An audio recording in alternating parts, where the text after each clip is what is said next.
السلام علیکم، میرا نام ڈاکٹر زاہد شہزاد ہے۔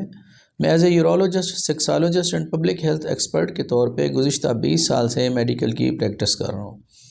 آج میں نے آپ کو بتانا ہے کہ بہت سارے پیشنٹ میرے پاس تشریف لاتے ہیں جن کی کمپلین ہوتی ہے کہ ان کو روزانہ احتلام ہو جاتا ہے۔ ان میں زیادہ تعداد انمیرڈ لوگوں کی ہوتی ہے، لیکن بہت سارے شادی شدہ لوگوں کی بھی یہ کمپلینٹ ہوتی ہے کہ جب وہ صبح اٹھتے ہیں تو ان کے کپڑوں کے اوپر کچھ نشانات لگے ہوتے ہیں، اسپیشلی شلوار کے اوپر ان کے اوپر نشان ہوتے ہیں، وہ کپڑا اکڑا ہوا ہوتا ہے اور ان کو محسوس ہوتا ہے کہ شاید رات کے وقت ان کو احتلام ہوا ہے اور ان کی آنکھ نہیں کھلی اور ان کو پتہ نہیں چلا۔ آج میں نے آپ کو بتانا ہے کہ احتلام میں یعنی باقاعدہ طور پہ سیمن کے خارج ہونے میں اور پری کم یا مزی کے آنے میں کیا ڈفرینس ہے۔ ان دونوں میں فرق ہوتا ہے۔ جو احتلام ہوتا ہے اس میں آدمی خواب میں کوئی بھی قسم کا اس طرح کا سیکشول تھاٹس دیکھتا ہے، خواب دیکھتا ہے، اور وہ خواب میں ہی وہ محسوس کرتا ہے کہ وہ کسی کے ساتھ ملاپ کر رہا ہے اور پھر وہ اس کا اخراج ہوتا ہے، آنکھ کھل جاتی ہے، پوری طرح لطف وہ فیل کرتا ہے، تو اس کو ہم احتلام کہتے ہیں۔ اس کو نائٹ فال کہتے ہیں یا نائٹ ایمیشنز بھی کہہ سکتے ہیں۔ ایک اور ہوتا ہے کہ رات کے وقت نیند کے دوران تقریباً 8% جو تھاٹس ہوتے ہیں وہ ایروٹک تھاٹس یا جنسی خیالات ہوتے ہیں، اور اس دوران اریکشن تناؤ انسان کو آتا ہے، ہر مرد کو آتا ہے۔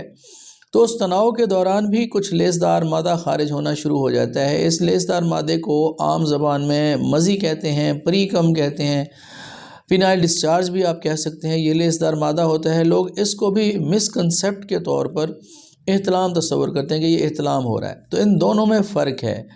جو احتلام ہوگا اس کے ساتھ آپ کی آنکھ کھل جائے گی اور آپ کو خواب بھی یاد رہے گا، کیونکہ یہ ڈیپ سلیپ میں ایسے ہوتا ہے، اور وہ خواب بھی محسوس یاد ہوتا ہے عموماً، یا نہیں بھی یاد ہوتا کہ میری آنکھ کھلی تھی اور میں نے خواب دیکھا ہے، اور جس میں پتہ نہ چلے اور صبح آپ اپنے کپڑوں کو دیکھتے ہیں کہ وہ اکڑے ہوئے ہیں یا ان کے اوپر نشان لگا ہوا ہے، تو یہ مزی ہے۔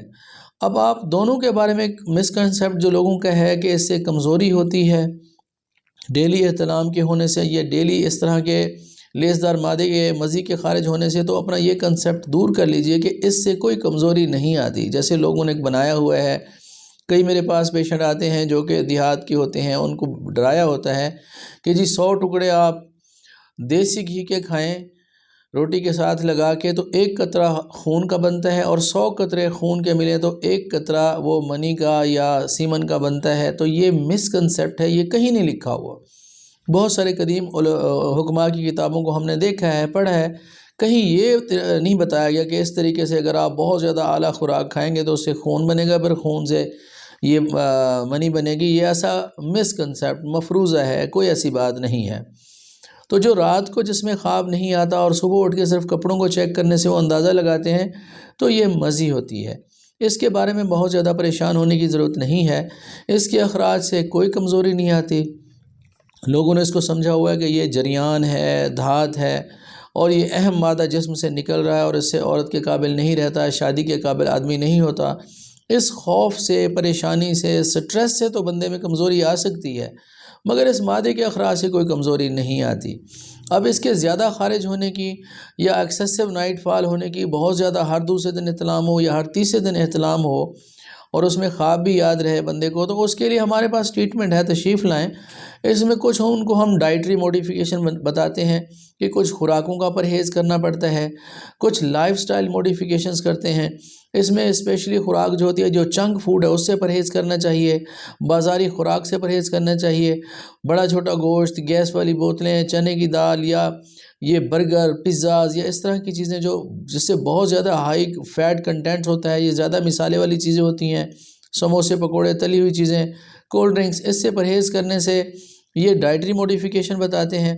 اور اسی طریقے سے لائف سٹائل موڈیفیکیشن بتاتے ہیں کہ اپنا لائف سٹائل چینج کریں، کوشش کریں 1 سے 1.5 گھنٹہ ڈیلی واک کریں یا کوئی گیم کریں، اپنے وزن کو مینٹین رکھیں، سبزیوں اور فروٹس کا استعمال، جوسز اور فروٹس کا استعمال زیادہ کریں، اس سے ان کے اندر یہ ایپیسوڈز کم ہو جاتی ہیں۔ اس کے باوجود بھی اگر وہ کنٹرول نہ ہو اور ڈیلی ہو جائے، 1 دن چھوڑ کے 1 دن ہو جائے، تو ہمارے پاس تشریف لائیں۔ تھوڑی سی اس میں ہم میڈیکیشن بھی ایڈوائز کرتے ہیں، جس کے دینے سے ان کو مہینے میں یا 2 مہینے میں 1 یا 2 دفعہ ہوا کرے گا۔ باقی یہ جو ان کو بہت زیادہ ایکسیسو ان کا جو ڈسچارج ہوتا ہے تو اس کے لیے ہم ان کو پیشاب کا ٹیسٹ بھی ایڈوائز کر کے دیکھ لیتے ہیں کہ اس میں کوئی انفیکشن تو نہیں، یو ٹی آئی تو نہیں ہوا۔ اسی طریقے سے ہسٹری میں اگر ہسٹری آف کانٹیکٹ ہے اور ساتھ کوئی سوزاک یا گنوریا ہو جاتا ہے تو اس کے لیے بھی ہم ٹریٹمنٹ چیک کرنے کے بعد ان کو اس کے اکارڈنگلی ہم اینٹی بائیوٹک ایڈوائز کرتے ہیں۔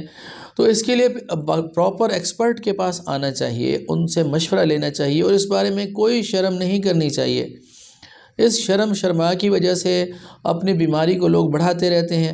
اگر ان کو انفیکشن ہے اور لگاتار ان کو یہ پس سیل آ رہی ہے تو اس کی وجہ سے ان کی پیشاب کی نالی تنگ ہو سکتی ہے اور مستقبل میں ان کو اسٹرکچر ڈیولپ ہو سکتا ہے، جو پیشاب کی نالی کے تنگ ہونے کی ایک خطرناک بیماری ہے اور ملٹیپل ٹائم بہت دفعہ اس کو اوپن کرانا پڑتا ہے، کیمرے کے ذریعے اس کو آپریٹ کرنا پڑتا ہے۔